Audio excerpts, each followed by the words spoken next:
When I was in middle school, it was just my mom and I living in our home in Florida. In the area that we lived in, we only ever got two types of weather, hot and humid, or cloudy and stormy. I loved it though. The sound of the rain hitting the windows and the thunder cracking through the sky helped me focus and relax. There's always a month or two out of the year where it was typically raining more often than not. One afternoon in May of that year, I was working on some homework in my bedroom. I had my desk positioned right next to the window so that I could look outside whenever I needed to take a minute from my work. It was raining particularly hard, and that put me in the zone, so I was just running through my homework like it was nothing. That was until I was thrown off by something that I thought I had seen out of the corner of my eye. Looking out of my window, from my peripheral vision, I could have sworn that I saw someone walking around. This was really strange for a few reasons. 1, it was pouring rain. 2, it was about 8:30 p.m. And the last reason was that my window didn't face the street. It faced my backyard, which was fenced in. I quickly stood from my seat and pressed my head against my window to get a better look at the dark yard. But it was hard to make anything out perfectly. From what I could tell, there was no one there, but I still couldn't help but feel a bit on edge. I did my best to sit back down and get the rest of my assignments done, and eventually, it was time to get ready to go to bed. I opened my door and called out to my mom to say goodnight, but she had already been asleep in her room, so there was no response. I turned in, and thanks to the sound of rain and thunder, I managed to fall asleep in no time. I was asleep for a couple of hours before a loud noise particularly sent me flying out of my bed. I jumped up and began looking around frantically before catching my bearings. That was when I thought to myself that it was probably just some thunder that woke me up. It was still pouring after all. I could hear the sound of the rain hitting the ceiling above me vividly. I looked over to my alarm clock and saw that it was almost 2 in the morning. I smiled at the thought that I still had a few hours before I had to wake up for school. I rolled over and began allowing the sound of the rain hitting the roof above my head put me back to sleep. I was just about to drift off when my eyes sprang open at an odd thought. I should not have been able to hear the rain hitting my ceiling that loud. There was an attic between my ceiling and the roof, so while sometimes I could faintly hear the rain hitting the roof, it wasn't that loud, and I mainly relied on the sound of it hitting my window to put me to sleep. The first thing that my mind went to was that we had a leak, so I got out of my bed and began getting myself ready to go upstairs to the attic and take a look. But as I left my bedroom, I noticed right away that there was a large trail of water going all through the hallway and eventually up the stairs. I was confused because that would have been a really bad leak for it to have reached that far already. So I called out to my mom to wake her up, which was when I heard her scream. Her bedroom door flew open, and I expected to see her run out of it, but instead, I saw a tall, hooded figure run out of her room and down the hallway toward the front door. I could still hear my mom screaming, so I ran down the hallway toward her room where I found her, cowering in the corner. I helped her up, and we both ran out of the house and made sure we grabbed her phone and car keys. As soon as we were in the car, we called 911 and pulled the car across the street to my neighbor's driveway. The police arrived shortly after we called them, and when I explained about the trail of water and dripping I heard in the attic, one of the officers thought it would be a good idea to check it out. I'm thankful they did because in the attic was another person, a grown man who was soaking wet and dripping water all over the floor, which was what I was hearing in my bedroom. After searching his pockets, the officers found a few of my mom's rings that she had in a box in the attic, as well as some silverware that wasn't even real silver. The officers were happy to apprehend the one suspect, but the other one, who had run out of the house, was nowhere to be found. All we know is that they must have used the sound of the thunder to break in because the front door was damaged as though someone had forced it open. Typically, when I go on sailing trips, I would have either my older brother or my best friend Stefan with me, but this time, I decided to go on a solo sailing trip on a route from the coast of northern Mexico over to the Hawaiian Islands and then back. It was something that I had been really looking forward to, especially since I have a cousin in Hawaii with whom I had been expecting to spend a couple of days. The day that I was starting my trip, I double-checked that I had everything that I would need, and by early afternoon, I was out on the water. This was expected to be a 3 to 4 week journey depending on the winds, but I thought it was all going to go well.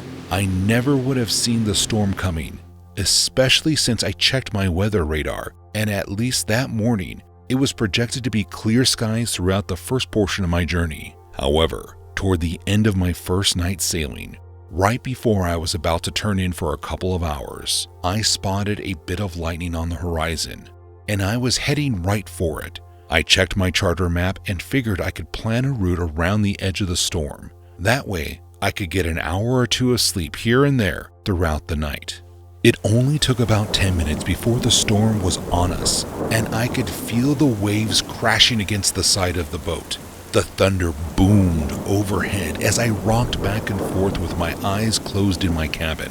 The plan was to sleep for an hour before the storm got really bad, and then assess the situation once I awake. That was the dumbest mistake anyone at sea could ever make. I assumed I was prepared, when in reality, I was way out of my element, and it almost cost my life. I was only asleep for a short while before I heard the loud crashing sound of a wave coming over the bow of my ship. The weight of the water shook the entire boat, and I was nearly thrown out of my small cot before I even opened my eyes all the way. I heard the most horrifying sound of my life. Through the rain and thunder, I could hear the sound of water rushing into the cabin of my sailboat. Something had caused us to start taking on water, and my boat was actively sinking. I reacted as quickly as I could and grabbed the emergency kit, which included the life raft. And with that in my hand, I put out a mayday signal from my ship, grabbed my satellite phone, and stepped out of the cabin. I ripped the cord of the emergency kit, which inflated the raft in a matter of seconds, and I loaded myself onto it as I watched my sailboat slowly get pulled down in the dark abyss. The storm still raged over me, and the only time I could see anything was through the flicker of the lightning. The waves tossed the raft around, and I did my best to maintain my composure, but it wasn't long before I realized one of the flotation rings on the outside of the raft was faulty and was slowly losing air. With it slowly deflating, the raft only held up for another hour under the weight of the water coming in from the waves and the rain, and it wasn't long before I was drifting along in the middle of a storm with just my life jacket. I know that I would have been dead had it not been for sheer luck. The course that I had been on was apparently a popular fishing area, and to my surprise, there was a local fishing vessel that was making its way toward Mexico as I sent out my distress signal. I don't know how they managed to see the orange life vest floating through the waves and rain, but I was eventually pulled out of the water by a group of sailors who were happy to see me safe. They thought that anyone who had been on board my boat had surely perished in the storm. Lucky for me, it was only my boat that lost its life. There are these really nice campgrounds in Northern Carolina that my family likes to rent a cabin at every year. One year, though, was particularly boring considering how much it rained. We didn't really get to spend a lot of time outside, and as a matter of fact, the only really exciting thing to happen on that vacation was also one of the scariest moments of my life. It was on our last night there, and we had managed to enjoy a couple of hours on the lake before it began to storm again. But this time, the storm was ruthless. The thunder felt as though it was literally shaking the cabin off its foundation. As soon as the storm started, my family and I ran into the cabin and began to hunker down for the rest of the night. Since there wasn't a TV in the cabin, after it got dark, my brother and sister just went to bed. I stayed up with my mom and dad. They were telling stories about when they used to come camping there when they were younger. As we were looking out the window that sat near the table in the cabin's living room, my dad saw something that made him stand up. He calmly told me, to go and check on my siblings before telling my mom to make sure the door was locked. As I stood from my seat, I saw what he was seeing. For some reason, standing in the middle of the campground was a single person, and he looked as if he was staring right into the window at me and my family. I ran into the bedroom and was happy to see my brother and sister still asleep. But I'll never forget the feeling of the chills rolling up my spine as I heard the dreaded knock at the door. My dad was polite at first and asked how he could help whoever it was. But that was when the person made a strange request. I remember what he said as clear as day. Through the door I heard, "I saw you and your family earlier, and you guys seem like really nice people. I was hoping you might let me in out of this rain. I'm really sorry to bother you like this. It's just so cold." My dad didn't need any time to think about a response. He kindly let the man know that he had children inside and would rather not let a stranger in right now. It was nothing against him personally, but something seemed shady about the whole situation. That was when things got really tense. There was a brief moment of silence before I heard what I thought at first was thunder, but turned out to be the man banging aggressively on the door. He began yelling for us to let him inside. My father once again asked the man to leave, but this time threatened to call the police.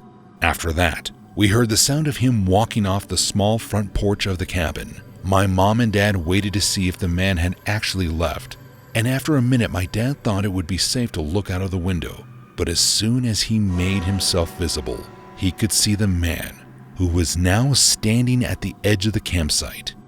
The man threw a large stone that came crashing through the window and almost hit my father in the head. My dad covered his face from the glass, and by the time any of us could look out of the window again, the man was gone. He must have run into the woods. My brother and sister were wide awake and crying at this point. My parents did their best to calm them down as we waited for the police to arrive. After taking our statement, they escorted us to our car. We decided to end the trip a few hours early and drove home at around 2 in the morning.